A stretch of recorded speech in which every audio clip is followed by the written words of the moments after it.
Radii और arc के बीच का जो रीजन होगा, ये जो ब्लू कलर से ब्लिंक करता हुआ रीजन जो आपको दिख रहा, इसी रीजन को क्या बोलते हैं हम लोग? सेक्टर बोलते हैं। इसी रीजन को क्या बोलते हैं? सेक्टर बोलते हैं। ये जो शेडेड रीजन आ रहा, वो रीजन कैसे इनक्लोज हो रहा?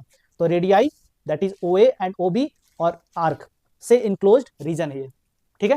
तो इस शेडेड रीजन को क्या बोलते हैं हम लोग? एंगल था 360 डिग्री, ठीक है ना। एंगल, सेंट्रल एंगल अगर 360 डिग्री होता है तो उस केस में एरिया जो होता है, टोटल एरिया कितना हो जाता है? तो ये πr² होता है। तो 1 डिग्री के लिए कितना होगा भाई?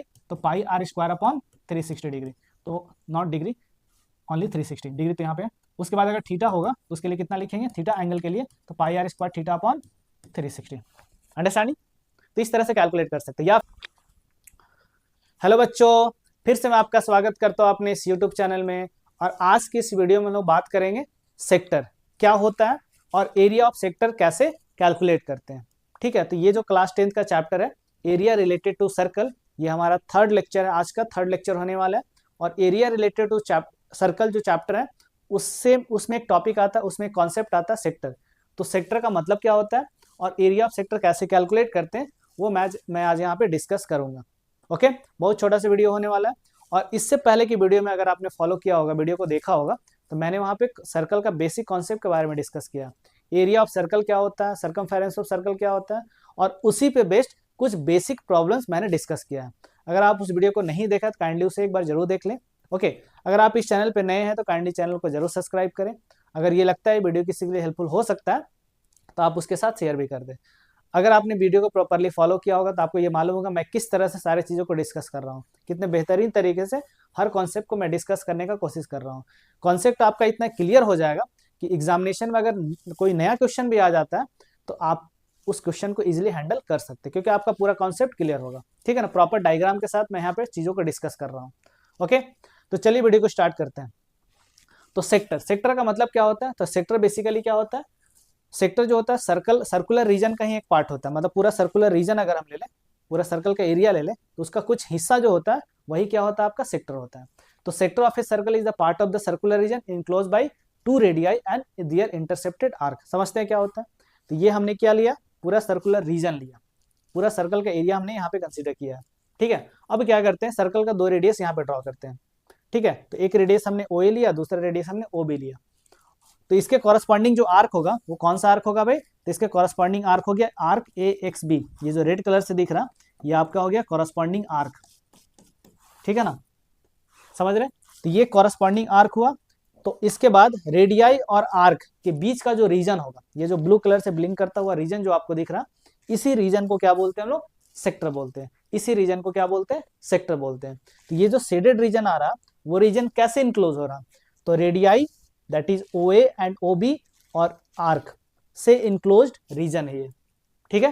तो इस शेडेड रीजन को क्या बोलते हैं हम लोग? सेक्टर बोलते हैं। अगर आप ध्यान से देखेंगे तो ये जो आर्क आपका AXB है, ये कैसा आर्क है भाई? तो ये है माइनर आर्क।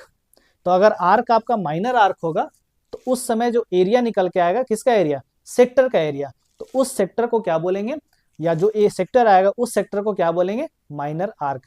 तो रेडियाई और माइनर सेक्टर बोलेंगे। ओके ओके, सो अगर आपका क्या होगा, आर्क लेंथ माइनर आर्क होगा तो उसके कॉरस्पॉन्डिंग जो सेक्टर होगा उस सेक्टर को बोलेंगे minor segment, minor sector. Okay, लेकिन अगर आप क्या करते हैं, मेजर सेक्टर को कंसीडर करते हैं, ठीक है ना, मेजर सेक्टर को कंसीडर करते हैं। एक चीज और यहाँ बता दूं, अगर आप सेक्टर का नाम लिखना चाहते हैं, इस सेक्टर का अगर नाम लिखना चाहते हैं तो कैसे करेंगे, कैसे इसका नेमिंग करेंगे? तो पहले आप सेंटर लिखेंगे, तो O लिखेंगे सेंटर, तो O, फिर ये पॉइंट लिखेंगे A, फिर लिखेंगे X, फिर लिखेंगे B, तो O फिर डैश देंगे, फिर AXB। इस साइड से भी लिख सकते हैं OBO, उसके बाद डैश BXA। इस तरह से हम लोग क्या करते हैं, सेक्टर का नाम लिखते हैं, ठीक है। अब इस बार हमने क्या किया, ये जो आपका मेजर सेक्टर है ना, जो रेड कलर से ब्लिंक करता हुआ दिख रहा, ये आपका मेजर सेक्टर है। तो ये जो येलो वाला पोर्शन है ना, येलो वाला पोर्शन, वो एरिया कैसे इनक्लोज हो रहा है? तो 2 रेडियाई और मेजर आर्क से एरिया इनक्लोज हो रहा। तो इस एरिया को क्या बोलेंगे? सेक्टर ही बोलेंगे। बट चूंकि यहाँ पे मेजर आर्क है इसलिए क्या बन जाएगा? मेजर सेक्टर बन जाएगा। समझ गए? तो कॉरस्पॉन्डिंग आर्क अगर माइनर आर्क होगा तो सेक्टर हो जाएगा आपका माइनर सेक्टर, और कॉरस्पॉन्डिंग आर्क अगर आपका मेजर आर्क होगा तो उसके कॉरस्पॉन्डिंग, अगर आपका आर्क मेजर आर्क है तो उसके कॉरस्पॉन्डिंग जो सेक्टर होगा उसको बोलेंगे मेजर सेक्टर। सही है। अब इसका एरिया कैसे निकालते हैं, इसका नेमिंग वैसे बता दिया मैंने, OAYB। ठीक है। अब देखिए ये पिज्जा हम एग्जांपल के लिए ऐसा समझ सकते हैं, ये पिज्जा आपका, तो ये पिज्जा का ये छोटकू वाला पोर्शन है, छोटा वाला जो पोर्शन है उसको क्या बोलेंगे हम लोग, माइनर सेक्टर बोलेंगे। लेकिन ये पूरा बड़ा सा पोर्शन है जो इसके अलावे जो बचा हुआ पोर्शन है वो कौन सा सेक्टर होगा, तो ये हो जाएगा मेजर सेक्टर। समझ में आ गया। चलिए अब देखिए एरिया ऑफ सेक्टर निकालते कैसे हैं, एरिया ऑफ सेक्टर निकालने का फॉर्मूला क्या होता है। ठीक है ना। तो ऐसे समझिए कि ये हमने एक सर्कल लिया, उसका रेडियस R है, एक लाइन हमने लिया, एक लाइन OA हमने लिया। अगर ये लाइन पूरा एक कंप्लीट रोटेशन करता है, रोटेशन अगर 360 डिग्री का होता है मतलब कंप्लीट रोटेशन करता है, तो उस केस में एरिया कितना कवर अप हुआ, तो ये पूरा सर्कुलर रीजन कवर अप हो गया। मतलब एरिया क्या होगा, तो 360 डिग्री रोटेशन के लिए एरिया क्या होता है, तो ये होता है पाई आर स्क्वायर। लेकिन अगर हम एंगल थीटा लेंगे, अगर ये सेंट्रल एंगल थीटा होगा तो उस केस में एरिया क्या होगा वही हमें यहाँ पे कैलकुलेट करना है। ठीक है। तो आप ऐसे समझिए, जब एंगल था 360 डिग्री, ठीक है ना, एंगल सेंट्रल एंगल अगर 360 डिग्री होता है तो उस केस में एरिया जो होता है, टोटल एरिया कितना हो जाता है, तो ये पाई आर स्क्वायर होता है। तो 1 डिग्री के लिए कितना होगा भाई, तो pi r square upon 360 degree, तो नॉट डिग्री ओनली 360 डिग्री तो यहाँ पे। उसके बाद अगर थीटा होगा तो उसके लिए कितना लिखेंगे, थीटा एंगल के लिए तो pi r square theta upon 360। Understanding. तो इस तरह से कैलकुलेट कर सकते हैं। या फिर ये जो रोटेशन है और एरिया एक दूसरे के डायरेक्टली प्रोपोर्शनल है, तो जब डायरेक्टली प्रोपोर्शनल होगा तो उस केस में 360 इंटू ए करेंगे, मतलब इसको मल्टीप्लाई करके जो आंसर आएगा वो बराबर होगा किसके, इसको मल्टीप्लाई करके जो आंसर आएगा, मतलब 360 into a is equals to the pi r square into theta. मतलब area of sector into 360 degree ऐसे क्रॉस करेंगे तो बराबर हो जाता है, अगर डायरेक्टली प्रोपोर्शनल है तो। डायरेक्टली प्रोपोर्शनल मतलब अगर रोटेशन का एंगल बढ़ेगा, मतलब सेंट्रल एंगल अगर ज्यादा होगा तो एरिया भी आपका ग्रेटर आएगा। ठीक है ना।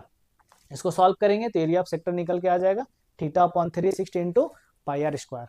ठीक है। तो ये फॉर्मूला है किसके लिए, एरिया ऑफ सेक्टर कैलकुलेट करने के लिए। ठीक है। अगर ये एंगल, ठीक है, ये जो हमारा सेक्टर आपको दिख रहा होगा यहाँ पे, ये कौन सा सेक्टर है भाई, तो ये आपका माइनर सेक्टर है। कौन सा सेक्टर है, माइनर सेक्टर। तो मेजर सेक्टर का एरिया कैसे निकालेंगे, मेजर सेक्टर का एरिया कैसे निकालेंगे, तो क्या करेंगे, सर्कल का एरिया में से माइनस कर देंगे किसको, तो माइनर सेक्टर का एरिया को माइनस करेंगे तो क्या मिल जाएगा आपका, मेजर सेक्टर का एरिया मिल जाएगा। दूसरा मेथड क्या है, ये एंगल अगर थीटा है, ये एंगल अगर थीटा है तो इधर वाला एंगल कितना होगा, 360 डिग्री माइनस थीटा। तो यहाँ जो आप सेंट्रल एंगल थीटा ले रहे हैं ना, इसके प्लेस पे 360 डिग्री माइनस ये पुट कर देंगे तो उस केस में क्या हो जाएगा, आपका मेजर सेक्टर का एरिया निकल के आ जाएगा। ओके, उस केस में क्या आ जाएगा, मेजर सेक्टर का एरिया निकल के आ जाएगा। ठीक है। तो आप ऐसे भी कर सकते हैं, एरिया ऑफ सर्कल निकालिए और उसमें माइनर सेक्टर का एरिया को माइनस कर दीजिए। ठीक है ना। तो वो मेजर सेक्टर का एरिया दे देगा। अदरवाइज ये एंगल अगर थीटा है तो इधर वाला जो एंगल होगा, मतलब मेजर आर्क सेंटर पे जो एंगल सबटेंड करेगा उस सेंट्रल एंगल को आप यहाँ पे लिख दीजिए और सेम फॉर्मूला यूज कर दीजिए, तो आपका मेजर सेक्टर का एरिया निकल जाएगा। तो दो मेथड होता है, जो भी मेथड आप यूज करना चाहें कर सकते हैं। ठीक है। चलिए बेसिक सा प्रॉब्लम यहाँ पे लेते हैं। Find the area of the sector of a circle with radius 6 centimetre if the angle of sector is 60 degree. Simple सा सारा वैल्यू दिया हुआ है यहाँ पे, बहुत बेसिक सा प्रॉब्लम है यहाँ पे। आपको फॉर्मूला अगर पता है तो इजिली ये सॉल्व हो जाएगा। तो इस क्वेश्चन में सेंट्रल एंगल दिया हुआ है, सेंट्रल एंगल दिया हुआ है 60 डिग्री। ठीक है, मतलब थीटा का वैल्यू दिया हुआ है 60 डिग्री और यहाँ पे रेडियस भी दिया हुआ है कितना, 6 सेंटीमीटर। तो रेडियस का वैल्यू है 6 सेंटीमीटर, ठीक है ना, और थीटा का वैल्यू दिया 60 डिग्री। तो एरिया ऑफ सेक्टर का फॉर्मूला क्या होता है भाई, तो ये होता है theta upon 360 into pi r square. सही है। तो area of sector equals to theta upon 360 into pi r square. Theta के प्लेस पे पुट करेंगे 60 अपॉन 360 इंटू पाई, पाई के प्लेस पे रखेंगे 22/7 और आर के प्लेस में पुट करना है 6, तो 6 का स्क्वायर करेंगे तो 6 इंटू 6, सॉल्व करेंगे तो 60 से ये 6 टाइम्स में डिवाइड हो जाएगा, कौन, 360। अंडरस्टैंडिंग। अब 2 से कट करेंगे, 2 3 जा 6 और ये 2 3 जा 6, सॉरी 6 से 6 ये पूरा कट जाएगा, 6 से 6 ये पूरा कट जाएगा। ठीक है ना। तो बचा क्या हमारे पास न्यूमरेटर में, तो 22 इंटू 6 जब मल्टीप्लाई करेंगे तो ये 132 आ जाएगा और डिनोमिनेटर में क्या बचा हुआ है 7। तो जब आप डिवाइड करेंगे तो ये निकल के आ जाएगा 18.857 सेंटीमीटर स्क्वायर। ठीक है। तो इस क्वेश्चन के लिए एरिया ऑफ सेक्टर निकल के आया 18.85 7 सेंटीमीटर स्क्वायर। ठीक है, चलिए तो आज के लिए इतना ही। और हमें लगता है कि ये जो मैंने सेक्टर डिस्कस किया और एरिया ऑफ सेक्टर जैसे मैंने कैलकुलेट किया, इसमें कोई डाउट नहीं होने वाला है। बहुत बेसिक सा कॉन्सेप्ट हमने यहाँ पे अप्लाई किया था। ठीक है, तो एरिया ऑफ सेक्टर पूरे चैप्टर में ये फॉर्मूला यूज होगा।